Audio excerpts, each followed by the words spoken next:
Selamat pagi. Salam sejahtera buat kita semuanya. Bapak Ibu yang saya hormati, pada kesempatan ini kami Widya Iswara Bagri Club Keagamaan Denpasar akan menyampaikan materi tentang konsep dasar model pembelajaran.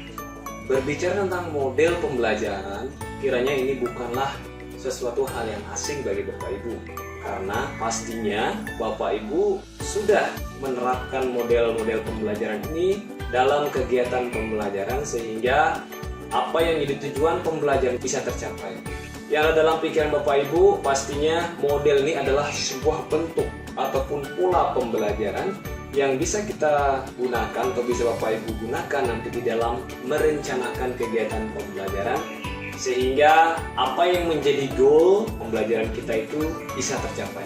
Oke, sebelum lebih lanjut kita bicara tentang model pembelajaran, coba kita lihat dulu kompetensi dasar apa yang ingin kita capai pada materi diklat. Oke, kompetensi dasar setelah mengikuti materi diklat ini kita berharap Bapak Ibu bisa memahami konsep dasar model pembelajaran. Kemudian ke indikator keberhasilannya.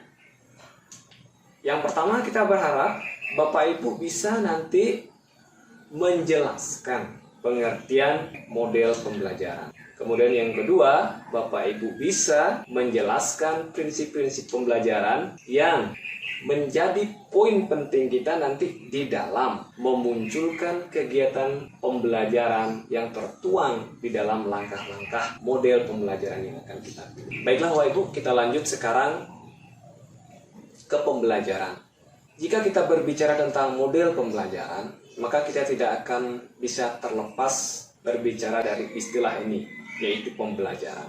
Karena sejatinya model-model pembelajaran yang kita buat dirancang untuk membantu kita dalam melaksanakan kegiatan pembelajaran untuk mencapai tujuan pembelajaran. Kemudian apa sekarang itu pembelajaran? Nah, pembelajaran itu sendiri itu bisa diartikan sebagai interaksi antara peserta didik dengan peserta didik, kemudian peserta didik dengan guru, kemudian peserta didik dengan sumber belajarnya. Nah, proses interaksi ini terjadi dalam suatu lingkungan belajar yang tujuannya tidak lain adalah untuk mencapai tujuan pembelajaran. Seperti yang kita pahami bahwa tujuan pembelajaran itu mencakup 3 aspek, yaitu aspek sikap, pengetahuan, dan keterampilan. Bapak Ibu, yang perlu kita pahami juga bahwa pembelajaran itu tidak semata-mata menekankan kepada pelaksanaan pembelajaran saja. Pembelajaran itu adalah seluruh rangkaian proses kegiatan mulai dari tahapan perencanaannya, kemudian pelaksanaan sampai penilaian pembelajaran. Nah, coba kita lihat sekarang pada tahapan perencanaan pembelajaran. Pada tahapan perencanaan pembelajaran itu kita berusaha untuk merencanakan kegiatan pembelajaran seperti apa yang harus dilakukan oleh siswa agar konten ataupun menjadi tujuan pembelajaran itu bisa tercapai. Tentunya di sini kita memunculkan atau mengintegrasikan metode apa yang akan kita gunakan, kemudian media apa yang akan membantu penyampaian materi itu, kemudian sumber belajar yang diperlukan apa, itu sudah kita munculkan di sini. Nah, bentuk perencanaan pembelajarannya itu kita tuangkan ke dalam bentuk RPP. Kemudian pada tahap pelaksanaan, berarti yang dilakukan pada saat ini adalah mengimplementasikan perencanaan yang sudah kita buat. Jika dalam perencanaan yang kita buat kita memunculkan pendekatan saintifik seperti itu, maka pada tahapan pelaksanaannya kita berusaha melaksanakan sesuai dengan rencana. Berarti kita munculkan kegiatan 5M di situ. Jika Bapak Ibu di rencananya itu memunculkan penerapan model-model tertentu seperti itu, maka yang harus dimunculkan dalam kegiatan pembelajaran atau pelaksanaan pembelajaran adalah sintak ataupun kegiatan inti yang mencerminkan sintak-sintak yang ada dalam model yang Bapak Ibu pilih. Kemudian pada tahap penilaian yang kita lakukan adalah melakukan proses pengukuran ketercapaian hasil dari pelaksanaan pembelajaran yang kita lakukan, atau mengukur ketercapaian hasil atau mengukur ketercapaian indikator pencapaian kompetensi yang ada pada RPP yang sudah Bapak Ibu buat. Nah, kalau kita berbicara tentang penilaian, kita tidak bisa terlepas dari yang namanya teknik dan instrumen. Teknik itu berbicara tentang cara yang kita lakukan untuk mengukur. Kemudian instrumen itu adalah alat ukurnya. Alat ukur apa yang bisa kita gunakan nanti untuk mengukur ketiga ranah ini.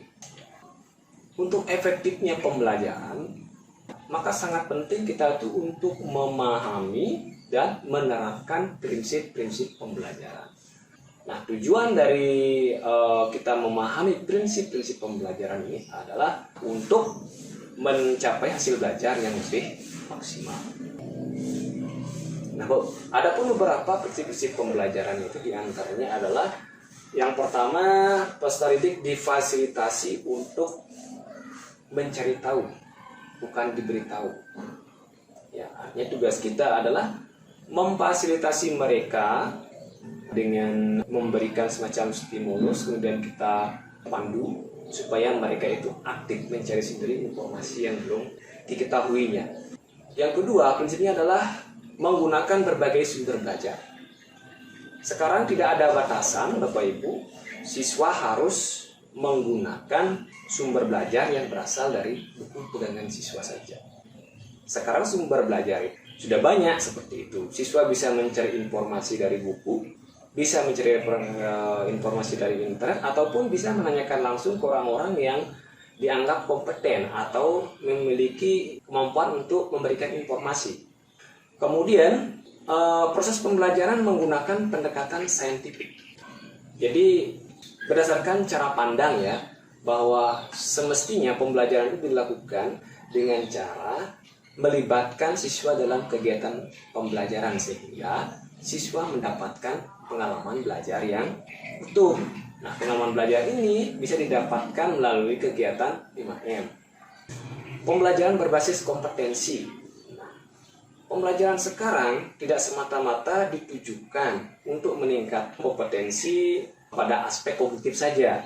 Nah, yang tidak kalah penting adalah psikomotorik dan afektifnya. Apalagi untuk mata pelajaran agama ya dan PPKN, penekanan pada kompetensi sikap menjadi hal yang sangat penting. Karena yang seperti yang kita pahami bahwa untuk mata pelajaran agama, KD dari KI 3 dan KI 4 diturunkan secara linear dengan KD dari KI 1 dan KI 2, sehingga guru mata pelajaran agama dan PKN harus mengumpulkan nilai dalam bentuk deskripsi nilai sikap. Prinsip selanjutnya yaitu pembelajaran yang menekankan pada jawaban divergen dan memiliki kebenaran multidimensi. Ini artinya siswa bisa saja mencari jawaban dari sumber lain sehingga jawabannya tidak sama antara siswa yang satu dengan siswa lainnya, tetapi jawaban ini tetap memiliki kebenaran secara multidimensi seperti itu. Kemudian peningkatan keseimbangan hard skill dan soft skill ya, saya kira ini pasti. Kemudian pembelajaran yang mengutamakan pembudayaan belajar sepanjang hayat ya. Jadi belajar itu tidak mengenal batasan waktu. Meskipun sudah tua, kita tetap harus belajar. Tidak ada istilah terlambat untuk belajar. Pembelajaran bisa dilakukan di mana saja, bisa di rumah, bisa di sekolah, bisa di lingkungan di sekitar gitu ya. Selama memang ada fasilitas, selama memang memungkinkan untuk belajar, kita bisa untuk belajar. Kemudian selanjutnya adalah pemanfaatan TIK. Ya, pemanfaatan TIK ini kita rasakan sekali, apalagi dalam kondisi seperti sekarang ya. Kita merasa bahwa TIK itu sangat membantu guru dalam penyampaian materi maupun dalam pemberian evaluasi.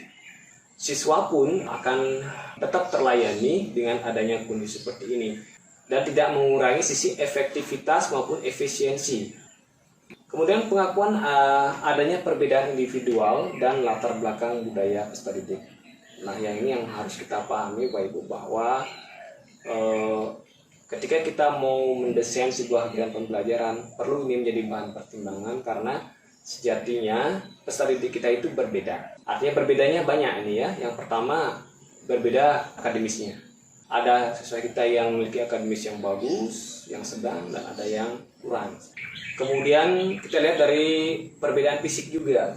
Mohon maaf, ini ada yang fisiknya normal, ada yang memiliki keterbatasan. Sehingga perlu jadi bahan pertimbangan kita ketika kita menerapkan sebuah model agar yang memiliki keterbatasan fisik ini pun bisa terakomodir. Sehingga pelaksanaan pembelajaran tetap bisa dilaksanakan. Suasana ya belajar yang menyenangkan dan menantang. Ini pastinya menjadi poin penting bagi kita ketika kita ingin mendesain sebuah kegiatan pembelajaran. Karena bagaimanapun juga suasana yang nyaman gitu ya, suasana yang nyaman, yang tenang pastinya akan menumbuhkan motivasi bagi siswa kita untuk belajar. Kemudian akan membuat siswa tertantang untuk mencari informasi-informasi yang belum diketahui. Oke. Penerapan prinsip-prinsip belajar ini tercermin di dalam penerapan model-model pembelajaran. Nah, sekarang kita lanjut ke definisi model atau pengertian model. Nah, sepintas kalau kita melihat model itu bisa kita artikan sebagai sebuah pola, sebuah bentuk pembelajaran yang bisa digunakan oleh guru ya di dalam merencanakan pembelajaran untuk mencapai tujuan pembelajaran. Nah, menurut beberapa ahli, khususnya menurut beberapa ahli berbeda-beda ya. Ini saya kutip dari Joyce and Well bahwa model pembelajaran itu adalah kerangka konseptual yang digunakan sebagai panduan dalam merencanakan pembelajaran yang sistematis untuk mencapai tujuan pembelajaran, di mana di dalamnya itu ada yang namanya sintaksis, kemudian ada sistem sosialnya, kemudian ada reaksi dan sistem pendukung. Nah, sintaksis ini terkait langkah-langkah apa yang harus muncul dalam model itu. Langkah-langkah inilah yang menjadi ciri dari model. Kemudian ada yang namanya sistem sosial. Sistem sosial ini adalah aturan yang berlaku ketika model ini diterapkan. Aturan ini berlaku bagi siswa, berlaku juga bagi guru, ya. Kemudian ada yang namanya reaction. Reaction ini lebih kepada bagaimana guru memberikan respon terhadap siswa. Sebagai contoh nih, ketika kita menerapkan sebuah model seperti itu, misalkan ada siswa yang bertanya, bagaimana guru menjawab ataupun memberikan fasilitasi. Bagaimana guru mengkondisikan kelas ya, biar diskusi jalan. Bagaimana guru menghargai kreativitas siswa. Nah, itu bagian dari reaction. Kemudian yang terakhir ada yang namanya sistem pendukung. Sistem pendukung ini terkait media, kemudian sumber belajar yang mendukung keterlaksanaan dari model pembelajaran yang kita terapkan. Kemudian menurut Arens dalam Trianto, itu model itu diartikan suatu perencanaan atau suatu pola yang digunakan sebagai pedoman dalam merencanakan pembelajaran di kelas. Nah, sekarang kita lanjut ke tujuan penggunaan model pembelajaran. Nah, dalam pikiran kita, pastinya ya tujuan model ini adalah sebagai panduan kita dalam merencanakan kegiatan pembelajaran ya, agar tujuan pembelajaran itu tercapai. Nah, itu yang umum ya. Nah, kalau menurut Joyce and Well, bahwa tujuan dari model pembelajaran ini adalah agar pembelajaran yang dilaksanakan ini bisa membantu peserta didik untuk mengembangkan dirinya berupa informasi, gagasan, keterampilan, nilai, dan cara-cara berpikir dalam peningkatan kapasitas berpikir secara jernih, bijaksana, dan membangun keterampilan sosial serta komitmen. Nah, itu menurut Joyce and Well. Oke, pemilihan model sekarang. Apa yang jadi dasar pemilihan model? Pertama yang jadi dasar pemilihan model adalah karakteristik KD. Karakteristik KD ini bisa kita lihat dari sifat materi ataupun tuntutan KD. Nah, sifat materi ini pun juga bermacam-macam Bapak Ibu. Ada yang sifat materinya itu penyingkapan. Artinya begini, siswa tahu materi itu sedikit tapi belum mengemuka. Nah, itu penyingkapan. Nah, tugas siswa adalah menyingkap materi itu. Makanya perlu dilibatkan dalam sebuah proses pembelajaran agar mereka bisa menyingkap materi itu. Maka model discovery di sini masuk. Kemudian ada sifat materi itu yang terkait dengan masalah-masalah yang kontekstual. Nah, ini bisa dilarikan ke arah problem based learning. Kemudian ada materi yang menuntut dihasilkan sebuah produk. Kemudian produk ini dibuatkan dalam bentuk laporan pelaksanaannya. Nah, ini berarti larinya ke proyek. Jadi intinya sekarang yang perlu kita harus pahami adalah selain melihat sifat materi, kita juga harus melihat tuntutan KD-nya. Biasanya kita melihat di bunyi KD-nya. Jika bunyi KD-nya nanti itu adalah menyajikan laporan tentang bla bla bla gitu, berarti dalam pikiran kita, oh berarti ini ada sebuah proyek yang harus dilakukan, ya, proyek yang harus dilakukan. Karena apa? Proyek itu nanti produk akhirnya adalah laporan kan. Nah, berarti kita bisa jadi dalam pikiran kita ini sudah arah kita itu sudah project based learning dan sebagainya, ya. Oke. Kemudian yang kedua adalah karakteristik peserta didik. Yang dimaksudkan dengan karakteristik peserta didik adalah perbedaan yang terjadi dalam peserta didik kita. Misalkan akademisnya, apakah peserta didik kita ini mampu ketika kita mau menerapkan model tertentu seperti itu, ya. Seperti contoh misalkan kita ingin menerapkan jigsaw untuk SD kelas 5. Pastinya nih akan terjadi banyak kendala ketika kita mau menerapkan jigsaw ini. Kenapa bisa seperti itu? Karena karakteristik jigsaw itu adalah nanti ada namanya kelompok ahli, ada kelompok asal. Nah, kelompok ahli ini bertugas mencari informasi keluar, kemudian dia harus menginformasikan ke kelompok asal. Nah, ketika nanti dia suruh menginformasikan ke kelompok asal, itu dia harus menyampaikan, mengkomunikasikan ke teman-teman. Nah, disinilah kendalanya. Karena umumnya untuk kelas bawah, ya apalagi di SD, itu mereka masih malu-malu ketika ingin menyampaikan informasi ke temannya. Nah, ini yang dimaksud dengan karakteristik peserta didik diantaranya. Berarti untuk kelas bawah itu pastinya kiranya itu belum pas kalau kita mau menerapkan model jigsaw. Nah, kemudian lanjut ke ketersediaan sarana dan prasarana.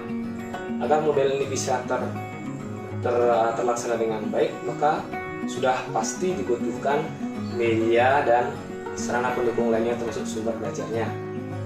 Pastikan juga nanti media yang kita dapatkan itu adalah media yang mudah didapatkan dan bisa membantu kita untuk pelaksanaan model. Jangan sampai nanti kita memilih model ternyata kita mengalami kendala dalam memilih media dan sumber belajar. Kemudian coba kita lanjut ke dalam kurikulum 2013. Dalam kurikulum 2013, ketika kita masuk ke kegiatan inti pembelajaran, yang muncul ini ada dua, bisa jadi dua. Yang pertama, pendekatan saintifik ataupun penerapan model. Nah, ketika kita mau memunculkan pendekatan saintifik, maka munculkanlah 5M ke dalam kegiatan inti pembelajaran. Kemudian kalau kita memunculkan penerapan model pembelajaran, maka yang harus dimunculkan dalam kegiatan inti itu adalah sintak dari model-model pembelajaran beserta uraian tiap sintak. Nah, intinya apa Ibu? Ketika kita menerapkan pendekatan saintifik atau penerapan model, ini orientasinya adalah untuk mendorong siswa agar lebih aktif mencari informasi. Nah, ada 3 model utama yang direkomendasikan dalam kurikulum 2013. Yang pertama itu adalah model discovery dan inquiry. Kemudian ada model problem based learning, dan terakhir project based learning. Discovery yang sudah kita sebutkan tadi ini adalah model pengungkapan, kemudian inquiry adalah model penemuan, kemudian problem based learning ini adalah model pembelajaran berbasis masalah. Jadi masalah-masalah kontekstual yang terkait materi itu dimunculkan. Itu relevan dengan itu cocok kalau diterapkan dengan model problem based learning.